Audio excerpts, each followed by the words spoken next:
Thank you for attending my PowerPoint presentation explaining every card that's been reworked in Clash Royale. Clash has over 100 cards. With so many, Supercell was bound to make a few mistakes along the way. This has forced them to completely change some cards over the years, and in today's presentation, we'll be going over every card in Clash that's received a significant rework, starting with the most recent rework.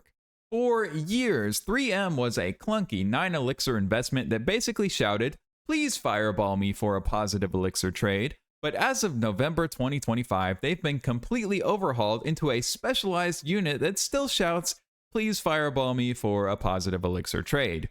3M are still the game's most expensive card at 9 elixir, but they've been upgraded to elite status with functional bayonets. They now switch to high damage melee attacks in close quarters, meaning your opponent can no longer just drop a mini tank on their heads to delete them for free. But before they became this elite hit squad, the Three Musketeers were the most bullied card in Clash Royale.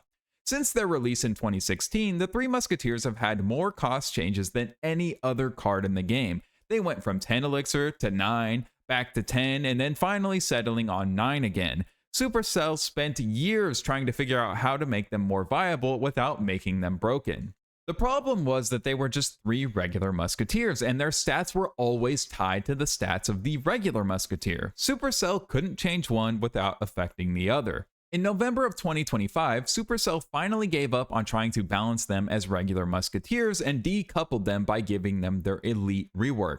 They gave them more health so they aren't countered quite as hard by spells, and the bayonet mechanic ensures they have a chance in close quarters. They are still a massive risk. Spending 9 elixir means you're basically bankrolling your opponent's counter push, but they are no longer just fireball food. They're independent markswomen who actually stand a chance. Just don't be surprised if they still get rocketed into the Shadow Realm for a 3 elixir deficit. Few cards have had the glow up Barry has. Bomber is a 2 elixir skeleton who finally realized that throwing the bomb is smarter than running into a wall with it. He is now the ultimate cheap cycle card, clearing swarms and damaging towers while costing almost nothing.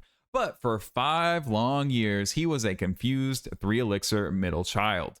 Before March 2021, the bomber cost 3 elixir. He was a weirdly tanky glass cannon that could survive arrows and melt barbarians, but nobody used him because 3 elixir was just too much of a commitment for a skeleton. He was stuck in mid-ladder purgatory. So, Supercell put him on a budget. They slashed his health and damage by 30% and dropped his cost to 2 elixir. He went from a clunky damage dealer to a cycle god overnight. It turns out high-level players don't care how much damage you do as long as you're cheap. It's a similar story with me and your mom. Giant skeleton. What's cooler than a little skeleton with a bomb? Duh, a big skeleton with a bomb. The giant skeleton is a 6 elixir suicide bomber. His entire purpose is to walk into the enemy push, die, and nuke everything within 3 miles. He is the ultimate, I don't know how to defend, so I'll just drop this card. But for a while, his bomb was ridiculous, but he was useless otherwise. Before 2021, the giant skeleton's bomb dealt massive damage to everything, towers and troops alike. This led to the clone meta, where players would clone him at the bridge, instantly creating 2 bombs that wiped out the entire map. Supercell hated this. So in March of 2021, they nerfed his death damage against troops by 54%. This completely killed the card. He went from a nuclear threat to a firework at best. He couldn't even kill a wizard with his bomb anymore. Realizing they went too far, Supercell eventually buffed the bomb to deal double damage to towers but kept the troop damage lower. Now, he's back to being a threat. From a cheap gimmick to a card that actually functions, Rage is the perfect example of how a single rework can stop a card from being absolute dog water. Rage is essentially a 2 elixir purple zap that makes your troops move and attack 30% faster, and yes, you can even rage your elixir pump. Raging your pump is something gym bros know all about. Trust. So that's what Rage does now, but what did it used to do? Rage wasn't always this versatile. It used to be a toxic 3 elixir mess that gave a 40% boost but did no damage. It was only used for unholy bridge spam cheese. If you played E-Barb's Rage in 2016, you should wallbreaker yourself. Supercell eventually dropped it to 2 elixir, but it still sucked ass and was a cheesy card for cheesy chuds. The real problem was level scaling. Upgrading Rage used to only increase the duration. It had a huge radius of 5 tiles, roughly the size of your mom, making it impossible to defend. At low levels, it basically did nothing because its duration was so short. In December of 22, Supercell finally grew a brain. Kinda, maybe half a brain. They fixed the duration to 6 seconds, now 4.5, gutted the radius to 3 tiles, and added area damage. It's still a gimmick, especially when paired with Goblin Curse, but at least it's viable. I no longer want to reach through the screen and strangle my opponent when I see it. Mostly. Subscribe! Subscribe! Log revealed 10k subs. Subscribe! Subscribe! Subscribe! Subscribe! Expo is a 6 elixir machine gun for people who hate human interaction. It allows you to destroy your opponent's tower from your own side of the arena, effectively turning Clash Royale into a single-player point-and-click adventure game. But if you think Expo players are annoying now, you didn't play in 2016. On launch, the Expo didn't just target ground units, it targeted air too. That's right. It was a 6 elixir building that countered everything. This made it extremely strong on defense, but Expo is an offensive card. Being able to distract it with air units as well made it nearly impossible to get a lock on the tower. Supercell quickly realized that a kills everything turret was a terrible idea, and in February, just 1 month after its release, they removed the air targeting, forcing Expo players to actually learn how to defend, but giving them real offense in the process. Who needs the kill everything building when you have the kill everything troop? It even kills itself. The Fire Spirit is a 1 elixir suicidal coal nugget that flings itself at enemies to deal massive area damage. It's basically a budget fireball that cleans up Swarm. But before 2021, this little guy wasn't alone. He brought friends. Originally, Fire Spirits were a 2 elixir card that spawned 3 spirits at once. This version was a nightmare for Swarm decks. If you played a minion horde for 5 elixir, your opponent would just drop these 3 idiots for 2 elixir, and then your entire push would be evaporated instantly. It was the definition of a positive elixir trade. It dealt so much burst damage that it could nearly kill a musketeer or barbarians on its own. But Supercell wanted consistency, so because the Ice Spirit and Heal Spirit are single 1 elixir units, they decided to break up the band. In June of 2021, they cut the cost to 1 and reduced the count to 1 and buffed the damage. It's better for cycling now, but I'll always miss the days of deleting 5 elixir cards with 2 elixir. If Rage was a gimmick, Heal is whatever's more pathetic than a gimmick. This is the only card to ever be straight up murdered by Supercell. The Heal spell has been replaced by the Heal Spirit, so let's go over what the Heal Spirit does and then we'll talk about how we got here. Heal Spirit is a 1 elixir kamikaze medic that leaps in to undo your opponent's fireball, instantly turning your Royal Hogs from bacon back to full health. It also does just enough splash damage to wipe out skeletons, ensuring your elite barbs don't get distracted by a pile of child corpses. But Heal Spirit wasn't always a spirit. It used to be a spell, and it was arguably the worst card in the entire history of the game. The original Heal spell dropped in 2017 for 3 elixir. It's insane how much the game has changed. Back then, you paid 3 elixir for dog water, and now you can spawn goblins for 1. It created a yellow circle that healed troops over time. It was the ultimate stat check card. If you played 3 musketeers and your opponent didn't have a big spell, you won. If they did, you lost. 0 skill, 100% matchup dependent, 99% of the time useless. Supercell tried to fix it in 2019 by dropping the cost to 1 elixir, but they nerfed the healing so hard it was like trying to fix a gunshot wound with a SpongeBob band-aid. It reached a 0% usage rate. Literally nobody played it. So in April of 2020, Supercell did the unthinkable. They deleted it. They replaced the spell with the spirit to add counterplay. Because it's now a troop, your opponent can actually do something about it. They can log it, zap it, rocket it, whatever gets you off. Or place a unit to make it jump early and waste the heal. It turned a broken, unbalanced spell into a high skill, high reward troop. Supercell even added a tribute in the card's description which reads, "Rip Heal 2017 to 2020. Alas, we hardly used ye." Brutal. Almost as brutal as the fact that you've been playing for 5 years and you're still stuck in mid-ladder. Elixir Collector and I both have a lot in common. We both love to fill glass containers with goo. The Elixir Collector is a 6 elixir pump that rewards you for doing absolutely nothing. It's an investment. You spend 6 elixir now to get 8 elixir later. It also now has a death spawn mechanic, meaning even if your opponent blows it up, it spitefully spits out 1 elixir as it dies, ensuring you almost always get back something. But for the first 2 years of the game, this card turned Clash Royale into a literal coin flip. Before December 2018, the Elixir Collector could appear in your opening hand. This created the worst RNG meta in history. If you started with a pump and your opponent didn't have Rocket in their starting hand, you instantly won the game. It was so unfair that Supercell had to program a specific exception into the game's code. To this day, the Elixir Collector is the only card in the game that is hard-coded to never appear in your starting hand. Supercell later added the Death Elixir in 2020. For years, a Fireball or Rocket would completely shut this card down. Now the pump is slightly better, less of a gamble, but just as annoying. Furnace is the only card in the game that decided it was tired of being a house and literally grew legs to start throwing hands. The reworked Furnace is basically a walking spawn point that doubles as a budget musketeer. It marches down the lane, passively summoning fire spirits every 7 seconds, forcing your opponent to answer it or watch their tower slowly get burned to the ground. But for nearly a decade, the Furnace was just a stationary pile of bricks that people used to annoy the living hell out of you. Originally released in 2016, the Furnace was a 4 elixir building. For years, its only job was to sit there and spawn 2 fire spirits at a time. It was the ultimate no-skill chip damage card.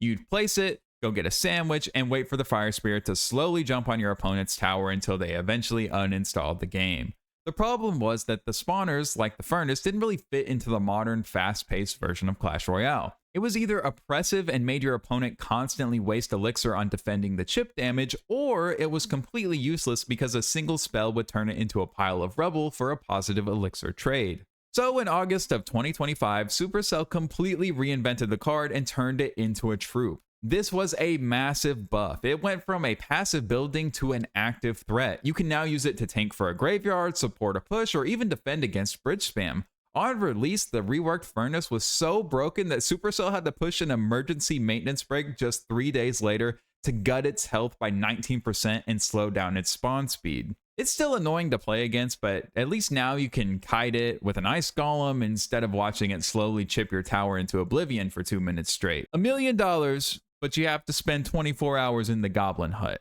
Currently, Goblin Hut is a 4 elixir defensive building. Think of it like a biological Tesla. It only spawns a spear goblin when an enemy is actually in range. It's got a massive chunk of HP, buffed by nearly 50% in the rework, meaning it can tank hits while acting as a distraction. It effectively stops the place it in the back and forget it strategy that spawners suffered from. So, it's a reactive defense now. But before this, it was the definition of non-interactive gameplay. For years, the Goblin Hut was a 5 elixir misery factory. You placed it, and passively it pooped out little spear goblins every few seconds until the heat death of the universe. It was the core of the spawner meta, where players would just stack cards like Goblin Hut and the pre-rework Furnace and just watch the gameplay itself. It was brain dead, low skill, and crazy good at chipping towers from across the map. Supercell didn't know what to do with it. In late 22, they decided to make it bursty by making it spawn 3 goblins every 10 seconds. It was weird, clunky, and still annoying. Finally, in May 25, they decided to overhaul the concept completely. They dropped the cost to 4 elixir, jacked up the health, and removed the passive spawning entirely. Now it only works if you're actually defending. It's still really annoying to deal with, but at least your opponent has to wait for you to cross the bridge before the spam starts. Barbarians. The Barbarians are a 5 elixir squad of angry men with mustaches who excel at surrounding tanks and getting absolutely obliterated by fireballs, aka my kinda guys.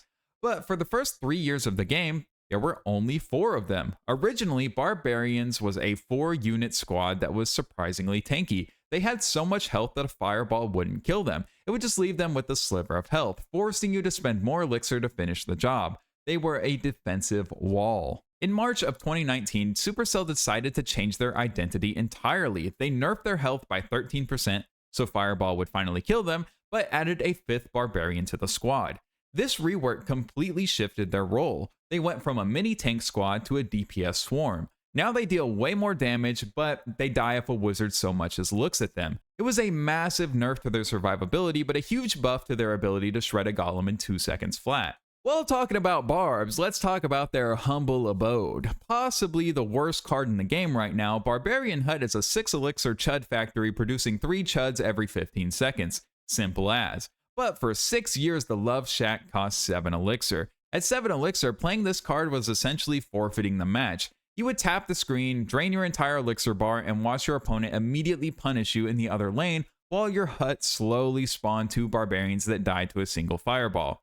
It was widely considered the worst card in the game. In October of 22, Supercell finally decided to show mercy. They dropped the cost to 6 elixir, cut the lifetime, and made it spawn 3 barbarians at once, to give it some actual defensive weight. It's still not very good, still maybe the worst card in the game, but at least it's better than before, I guess. Royal Giant, the CEO of mid-ladder. RG single-handedly caused more broken phones than any other card in the game. He was the king of no-skill BS. Currently, the Royal Giant is a 6 elixir win condition that demands respect, okay? He's a massive tank that targets buildings with a cannon. If you have his evolution, he basically farts out recoil damage every time he shoots, clearing out the swarm units you tried to defend with. He hits like a truck, but he has to get surprisingly close to your tower to do so. He's a high-risk, high-reward card that's actually used by pro players. But for a long time, skill and Royal Giant were never in the same sentence. When the Royal Giant was released in February of 2016, he was trash. But then, in May of 2016, Supercell made a mistake that haunted the game for 2 years.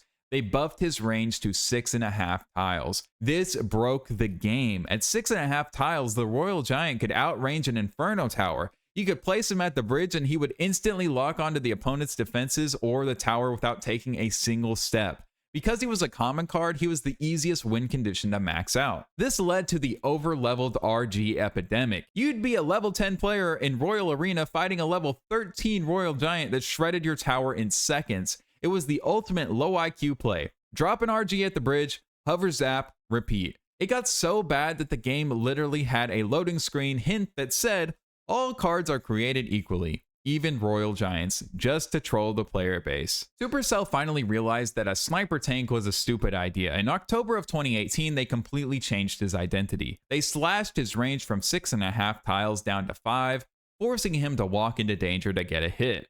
To compensate, they buffed his damage by a massive 60%. This shifted him from a cheesy long-range chip card into the heavy-hitting brawler he is today. He's still annoying to face, but at least now the RG player has to rub their 2 brain cells together to win. Everybody knows and loves or hates arrows. It's a classic spell and a staple of Clash Royale, but it used to be a lot worse. Right now, arrows is a 3 elixir spell that rains down death in a large circle. It's the old reliable of spells. It kills minion hordes, pops clone spells, and finishes off that disgusting, horrible, evil, putrid freak firecracker. But prior to November of 2019, arrows didn't have waves. Originally, the arrows dealt all its damage in a single instant burst. This sounds fine until you realize how many mechanics it breaks. If you used arrows on a clone spell, the clone units would die instantly, but any death spawns like golemites or skeletons from a skeleton barrel would spawn safely after the arrows hit. You'd kill the barrel, but the skeletons would still eat your tower.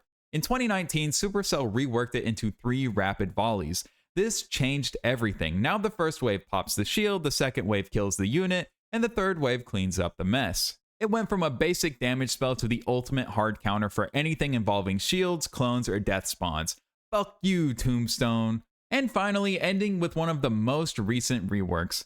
Goblin Curse is a 2 elixir spell that slowly melts enemies and turns their corpses into goblins. It's basically a mother witch in a bottle, perfect for punishing players who think Skeleton Army is a valid defense. But when it launched in 2024, it had a hidden superpower, the damage amplifier. Enemies standing in the curse didn't just take damage, they took 50% extra damage from all sources. It was absurd. You could drop this on a golem or a P.E.K.K.A. and shred it with cheap troops in seconds. It basically broke every interaction in the game. Supercell eventually realized that a 2 elixir death mark was impossible to balance. In September of 2025, they removed the damage amplification entirely. Now it relies solely on its own damage to get the job done, rather than making every other card in your deck overpowered. Thank you so much for coming to my PowerPoint presentation on every card that's been reworked in Clash Royale. Thanks so much for watching. Don't forget to like, comment, and subscribe. I love you, and I'll see you in the next one.